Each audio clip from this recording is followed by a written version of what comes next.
Assalamualaikum warahmatullahi wabarakatuh. Halo teman-teman semua, kali ini saya mau memberikan sedikit testimoni tentang pendakian Gunung Rinjani. Mendaki Gunung Rinjani rasanya sudah menjadi impian bagi sebagian besar pendaki di Indonesia, termasuk saya. Buat para pendaki atau orang yang suka mendaki gunung, pastinya bakalan menaruh Gunung Rinjani dalam wishlistnya. Kenapa? Selain karena keindahan Rinjani itu sendiri, juga karena gelarnya. Ya, Gunung Rinjani masuk dalam daftar Seven Summit Indonesia, tepatnya sebagai gunung tertinggi ketiga di Indonesia, di bawah Gunung Jayawijaya di Papua dan juga Gunung Kerinci di Sumatera. Gunung Rinjani adalah gunung yang berlokasi di Pulau Lombok, Nusa Tenggara Barat. Gunung ini merupakan gunung favorit bagi pendaki Indonesia maupun mancanegara. Ya, sudah pasti karena keindahan alamnya. Gunung Rinjani termasuk bagian dari Taman Nasional Gunung Rinjani yang memiliki luas sekitar 41.330 hektar. Secara administratif, gunung ini berada dalam wilayah 3 kabupaten, Lombok Timur, Lombok Tengah, dan Lombok Utara. Gunung Rinjani sendiri memiliki ketinggian 3.726 mdpl, mendominasi sebagian besar pemandangan Pulau Lombok bagian utara. Nah, di pendakian kemarin, saya beserta 3 orang teman menghabiskan waktu pendakian selama 4 hari 3 malam. Dan kami memilih untuk lintas jalur. Ya, kami naik dari jalur Sembalun dan kami turun melalui Torean. Seolah seperti berada di belahan bumi lain, membuat tarikan nafas terhenti sejenak dan menggumam decak kagum. Itulah yang akan dirasakan begitu mulai memasuki lembahan jalur pendakian Torean. Beberapa yang pernah melewatinya, ada yang mengatakan seperti kawasan yang ada di film Jurassic Park.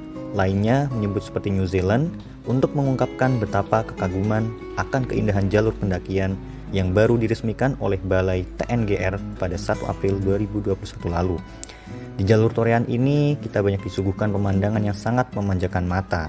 Dan di jalur ini juga menjadi salah satu alasan buat kami kenapa kami ingin kembali ke Rinjani. Landscape, lembah, air terjun, sumber mata air, serta sungai berbatu yang dominan kita jumpai. Keindahan tersebut membuat rasa lelah selama perjalanan sedikit berkurang. Kekurangannya hanya satu, kami kena serangan kabut saat melewati jalur Torean ini.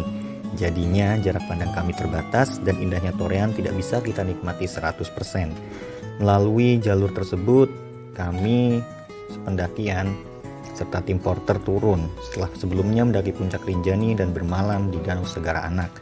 Beberapa kali kami harus melalui trail atau jalan setapak cukup curam dan terjal, bahkan di antaranya ada yang harus melipir tebing tipis dengan jurang menganga dalam sisi lainnya. Namun, untuk keamanan, pengelola Balai TNGR telah memasang alat bantu berupa tali kapal atau dadung demi keamanan para pendaki. Kami memulai persiapan summit pukul 2 waktu setempat dan tiba di puncak sekitar pukul 8 pagi. Selama summit, jalur yang kami lalui didominasi oleh jalur berpasir dan juga batu kerikil halus yang terus menanjak dan tidak banyak memberikan bonus berupa jalur landai. Bayangkan saja, kita naik 1 langkah, namun kita bisa merosot lagi beberapa langkah ke bawah karena trek yang penuh dengan pasir.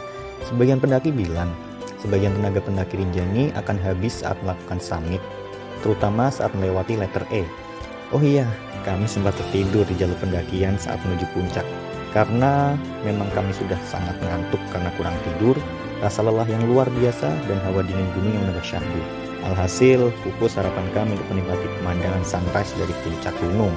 Sunrise sendiri saat itu muncul ketika kami masih berada di titik sebelum letter E, jalur yang membuat kami frustasi dan hampir menyerah. Namun, di saat kami punya niat untuk menyerah, kami saling memberi semangat satu sama lain agar pendakian kala itu bisa kami selesaikan bersama. Disitulah pertemanan dan kesetiaan kami mulai diuji lewat berbagai kebersamaan yang sudah kami lalui bersama sejauh itu. Di puncak kami juga lebih banyak terduduk diam menikmati keindahan Danau Segara Anak dari puncak, dan yang tidak kalah penting, mendokumentasikan momen indah agar dapat kami ceritakan kelak ke anak cucu kami.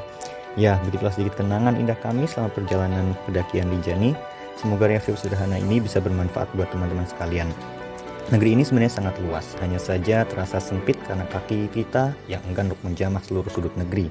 Di akhir video, izinkan saya untuk mengutip quotes dari Fiersa Bersari, ternyata semakin tinggi kita berpijak, makin kita menyadari betapa kecilnya diri kita. Gunung tercipta bukan agar kita bisa menaklukkan puncaknya, gunung tercipta agar kita mampu menaklukkan ego kita sendiri. Terima kasih sudah menonton video saya dan